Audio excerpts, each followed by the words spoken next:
Saudara, teka-teki penyebab kematian diplomat muda Kemlu yang tewas dengan wajah terlakban masih belum dipecahkan polisi. Dalam proses penyelidikannya, polisi membuka peluang untuk melakukan ekshumasi atau membongkar makam untuk memeriksa jasad yang telah dikubur. Di satu sisi, latar Arya Daru Pangayunan yang pernah menangani kasus tindak pidana perdagangan orang atau TPPO juga kini mulai dihubungkan dengan kasus kematiannya meski Kemlu sudah menepis hal itu. Apa saja kejanggalan dari tewasnya Arya Daru Pangayunan ini? Kita ulas bersama dengan mantan Dubes Republik Indonesia untuk Norwegia Todung Mulya Lubis, mantan Wakapolri Ugro Seno dan juga analis intelijen Wawan Purwanto. Selamat petang Bapak-bapak dengan Maidop di sini. Selamat petang. Oke, saya mau ke Pak Ugro dulu. Pak Ugro, kejanggalan apa yang Anda catat dari kasus ini yang harus didalami lebih oleh polisi? Ya, kalau menurut saya kejanggalan ditemukan meninggal dunia seorang laki-laki dalam ruangan. Kemudian saya tidak tahu hasil pemeriksaan fisik luar apakah ditemukan luka-luka lebam atau luka-luka lainnya. Kemudian bagian kepala dilakban. Ini melihat kondisi seperti ini, ya saya sebagai mantan penyidik melihat bahwa kemungkinan ya seperti yang saya lakukan waktu saya dinas aktif bertugas di reserse ya, ini 50% adalah bunuh diri, 50% pembunuhan. Itu yang saya bisa katakan saat ini sementara. Oke, memang kalau misalnya dilihat dari luar jenazah ini tidak ada luka, kemudian juga polisi menyebut harus masih menunggu hasil otopsi, hasil lab forensik, bahkan kemungkinan juga nanti akan melakukan ekshumasi atau penggalian. Tapi pengalaman Anda sebagai polisi, kalau kita melihat lakban yang rapi pada jenazah, kemudian apa yang bisa digali polisi soal temuan ini? Ya, ini tergantung. Begini, kalau ditemukan mayat dalam kamar ya, kemudian dalam kondisi seperti yang dialami oleh Arya ini, almarhum ini, tidak perlu buru-buru dimakamkan. Ini kan sudah tubuh yang sudah meninggal dunia atau dalam bahasa Inggris dead body. Jadi ini harus benar-benar sempurna olah TKP di tempat di mana korban ditemukan. Jadi jangan sampai nanti ada otopsi ulang hanya karena kekurangan di sini. Makanya saya katakan pemeriksaan luar di luar tubuh korban di TKP itu harus benar tuntas, dan di sekeliling tempat korban ditemukan itu juga harus tuntas, pemeriksaan sidik jari dan sebagainya, atau ditemukan ada cairan-cairan di spray dan sebagainya di situ yang benar-benar membutuhkan ketelitian dan ekstra hati-hati dari para ahli-ahli forensik yang dari Polri yang bertugas saat itu di TKP. Oke, saya mau ke Pak Wawan. Pak Wawan, kondisi jenazah di lakban sangat rapih. Kemudian pesan yang mau disampaikan atau Anda bisa melihat hal yang lain? Anda melihat ini murni kejahatan? Ya, kalau di situasinya kan tidak ada yang rusak. Barang-barang juga tidak ada yang hilang. Kemudian tidak ada bekas penganiayaan. Tapi dia punya riwayat penyakit GERD dan kolesterol sehingga minum obat. Kemudian kalau melihat dari itu di sekitarnya kan memang ada obat. Lantas dengan di lakbannya ini yang masih menjadi tanda tanya karena tidak ada orang yang dari luar, artinya tidak ada orang luar masuk, kemudian tidak ada kerusakan di situ, maka ini kan dia sendiri. Kemudian sebelumnya dia komunikasi dengan istrinya selama kurang lebih 3 jam. Kemudian istrinya kan dari luar kota. Dari pembicaraan ini yang kemudian mereka istirahat, dan sebelum istirahat kan sempat keluar membawa tas kresek hitam, kemudian balik tanpa membawa tas kresek itu. Sesudahnya kan tidak diketahui, dan baru paginya istrinya berusaha menghubungi, ternyata tidak ada jawaban, kemudian minta bantuan orang-orang sekitar untuk membukanya. Dan melihat ini kita tidak menafikan mungkin ada faktor X yang terjadi, apakah itu komplikasi obat atau ada sebab-sebab lain yang perlu diungkap nanti setelah dari forensik ini yang melakukan penyelidikan. Sebab kewenangan dari pihak Polri yang menyampaikan itu. Tapi kalau terlepas dari ini semua kan kita bisa saja mengkaitkan dengan berbagai teori ya. Dari penugasan yang ada, apakah itu berkait langsung dengan pengamanan diri, karena seorang diplomat itu tidak lepas dari tugas lead PAM pengamanan dan tugas-tugas penggalangan dari dia tentu juga melakukan penyelidikan dan tugas-tugas khusus yang ditimpakan terutama misalnya terkait TPPO ataupun tugas lain karena masih sangat aktif di lapangan. Biasalah diplomat muda tentu masih banyak. Kita sudah dapat poinnya Pak Wawan. Saya mau ke Pak Todung. Pak Todung, Anda melihat sosok diplomat yang kemudian menangani kasus TPPO memang kerap jadi incaran sindikat? Pengalaman saya sebagai duta besar di Norwegia dan Islandia memang sangat sedikit.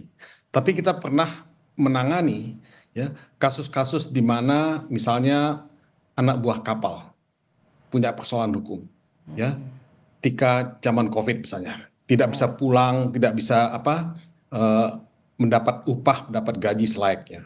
Kita juga pernah menangani kasus kriminal di mana seseorang ya diduga ya melakukan tindak pidana pembunuhan. Ya, walaupun alasannya bela diri, tapi juga ada kasus narkotika misalnya. Nah ini kasus-kasus semacam ini selalu kita hadapi walaupun tidak banyak dan pasti ada kekhawatiran. Kekhawatirannya adalah kalau menangani kasus yang ada kaitannya misalnya dengan tindak pidana narkotika atau tindak pidana pencucian uang atau tindak pidana perdagangan orang, ya pastilah ya kekhawatiran itu ada. Karena di belakang itu selalu ada sindikasi. Tapi sekali lagi saya tidak ingin berspekulasi. Ini kan pekerjaan diplomat yang memang dikerjakan karena perintah jabatan. Dan dia mesti melakukan itu.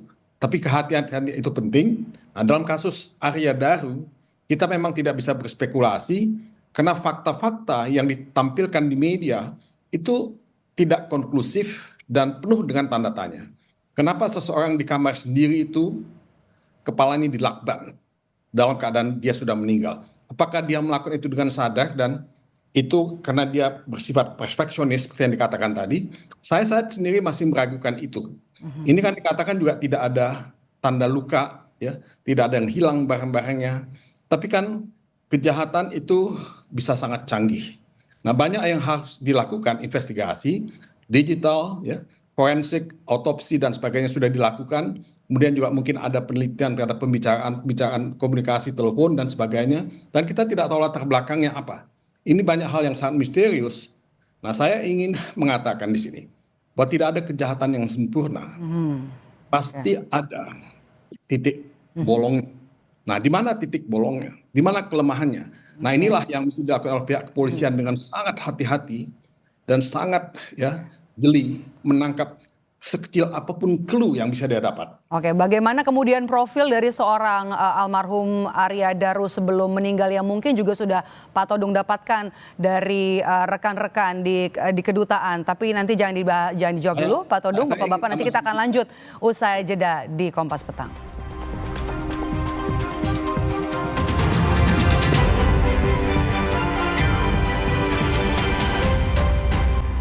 Masih bersama saya Maidop Elfrina di Kompas Petang. Saudara, saya masih bersama dengan 3 orang narasumber, yakni mantan Dubes Republik Indonesia untuk Norwegia Todung Mulya Lubis, mantan Wakapolri Ugro Seno, dan juga analis intelijen Wawan Putranto. Saya masih tadi terpotong.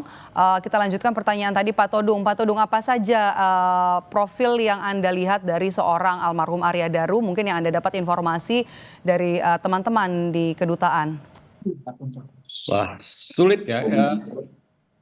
Arya Daru kan tidak ada kaitannya dengan kedutaan besar Republik Indonesia di Norwegia. Dia ditempatkan di Dili dan di Argentina. Kemudian juga dia di Kemlu di Jakarta. Tapi kalau berita-berita di media mengatakan dia akan pindah ke Finlandia dalam waktu.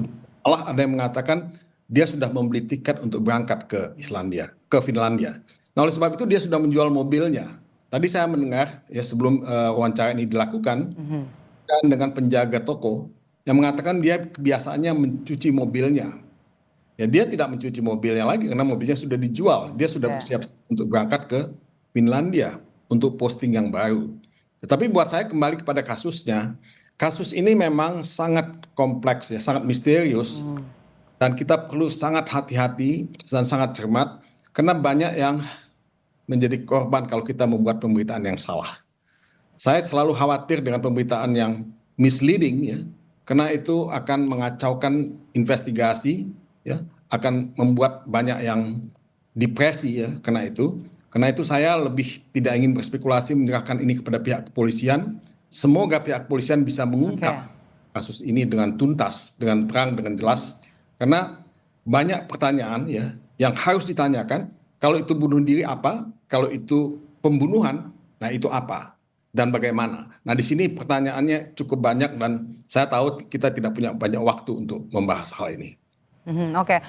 Pak Ugro, Kapolda kan sudah menyebut ya, Kapolda Metro Jaya sudah bilang kalau dalam seminggu kesimpulan soal kasus ini akan selesai. Itu waktu yang wajarkah untuk menyelesaikan kasus ini? Karena juga tadi kan Pak Todung juga bilang ini seperti kasus yang kompleks. Terus kalau kita lihat juga TKP sangat rapi, kemudian banyak fakta-fakta yang juga mungkin masih bisa dirangkai. Cukup bisa selesai terungkap penyebab kematiannya dalam 1 minggu? Ya, kalau target waktu kasus belum terungkap menurut saya impossible ya. Impossible. Tapi kalau target terungkap kemudian bicara waktu itu possible. Jadi saya pernah mengungkap kasus 3 kali 24 jam terungkap. Saya pernah mengungkap kasus 2 kali 24 jam terungkap. Ungkap kasus 41 hari juga terungkap. Tapi ada juga yang 1 tahun nggak terungkap. Jadi menurut saya ya itu semua waktu jangan ditentukan dulu karena pembuktian itu kan kembali ke pasal 184 KUHP. Di sini dengan ditemukannya seorang manusia yang meninggal dalam ruangan di Lakban, ya kan, keterangan saksi pasti susah didapat nih karena tidak ada yang melihat, mendengar, mengalami. Ya kan, yang kedua ahli sangat diperlukan di sini karena forensik itu diperlukan. Kemudian IT juga diperlukan. Yang ketiga surat, kemungkinan bisa ditemukan surat-surat selama ini ada nggak di kantornya yang bisa ditemukan berkaitan dengan kehidupan pribadi, kehidupan dinas yang bersangkutan. Nah, petunjuk di sini yang nomor 4 ini sangat diperlukan karena mungkin dari masyarakat bisa, dari lingkungan kerjanya bisa, dari keluarganya bisa, mungkin dari kawan-kawan yang dekat juga bisa. Sehingga ini membutuhkan tim yang lengkap walaupun yang kasusnya ini hanya ditemukan seorang manusia yang meninggal dalam ruangan dalam keadaan di Lakban. Tapi justru ini sangat rumit untuk mengumpulkan alat bukti tadi supaya benar-benar bisa dibuktikan, diungkapkan kira-kira motif apa yang terjadi dan modus operandinya seperti apa yang terjadi. Jadi tidak bisa, sekali lagi tidak bisa dikatakan 1 minggu terungkap. Butuh waktu yang cukup lama menurut saya. Oke. Kalau kita lihat secara timeline, bagaimana kemudian membaca ada kemudian rekaman CCTV yang baru, ada orang yang kemudian terlihat mondar-mandir sebelum kejadian, sebelum kematian begitu ya, dan kemudian juga ada timeline keluarga, komunikasi dengan keluarga, komunikasi dengan istri, bagaimana kemudian merangkai hal ini, kemudian fakta-fakta yang didapat oleh polisi, rekaman CCTV, kemudian juga keterangan dari istri atau keluarga, dan dengan untuk bisa mengungkap penyebab kematian. Ya, orang-orang tersebut yang masuk dalam rekaman CCTV saya rasa bagian untuk didengar keterangannya sebagai petunjuk nanti karena dia tidak melihat waktu korban melakban atau melakukan ditemukan kemudian meninggal, bukan ada di dalam di situ, sehingga bagi saya itu juga salah satu saksi atau orang yang perlu didengar keterangannya sebagai petunjuk untuk bisa mengungkap kasus ini. Jadi ya berterima kasih masih ada CCTV yang bisa merekam kegiatan tersebut ya. Ada beberapa pihak yang menduga ini adalah kasus bunuh diri. Bagaimana Anda melihatnya Pak Ugro? Ya, justru itu dari awal pertama saat ditemukan, lakban itu jangan dianggap lakban biasa, ya kan? Kan lakban ini mungkin dipasang lakban, apakah langsung 1 roll itu dihabiskan atau hanya setengah roll dihabiskan atau bertahap? Matanya yang tidak dilakban duluan atau hidungnya tidak dilakban duluan atau mulutnya dan sebagainya. Makanya saya katakan pemeriksaan tubuh korban di TKP itu harus tuntas, membutuhkan waktu minimal lebih dari 2-3 jam di situ, sehingga dibutuhkan ekstra hati-hati para ahli-ahli forensik untuk memeriksa tubuh bagian luar korban ini. Oke, Pak Wawan, ini kalau tadi Pak Ugro bilang kan ini bukan lakban biasa, mana yang terlebih dahulu kemudian bagian tubuh yang dilakban ini sepertinya juga bukan kasus kematian biasa, belum ada tanda-tanda atau juga titik terang penyebab kematian, kemudian lokasi atau TKP juga yang rapi. Apa yang kemudian harus analisis intelijen seperti apa yang harus dilihat dalam kasus ini?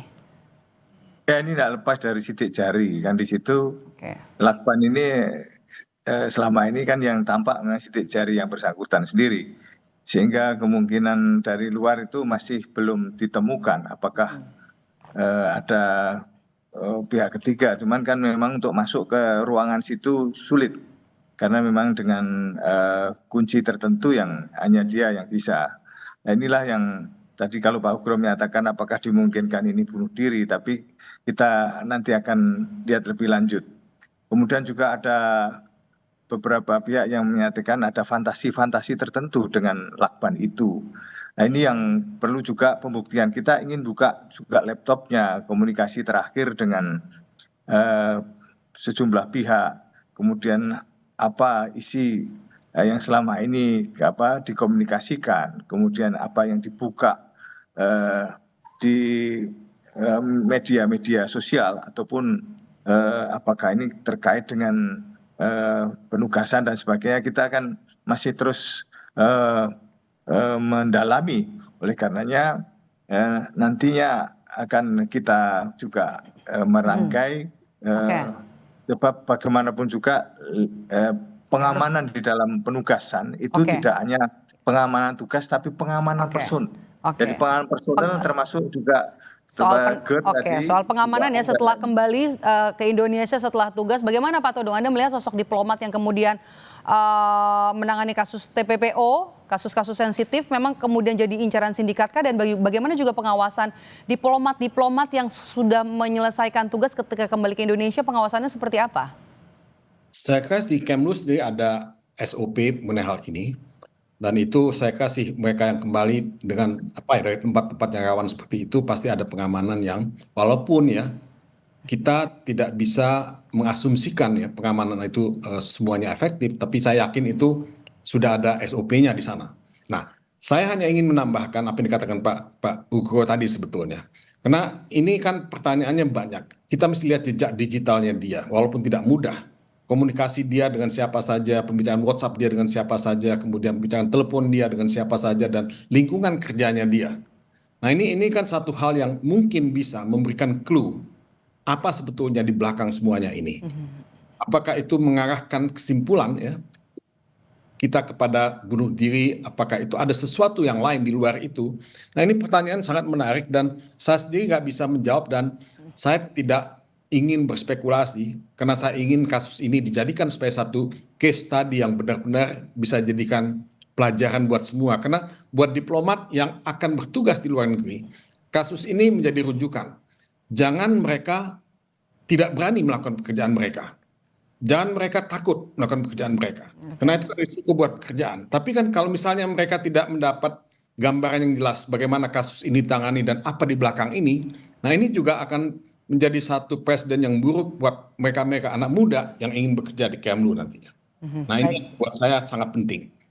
Baik, kita harus tunggu nanti penyelidikan terbaru dari polisi apakah kemudian bisa segera mengungkap apa penyebab kematian dari Arya Daru dalam kasus ini. Terima kasih sudah bergabung bersama kami Pak Todung, Pak Ugro, dan juga Pak Wawan. Sehat selalu Bapak-Bapak. Terima kasih. Terima kasih, selamat sore.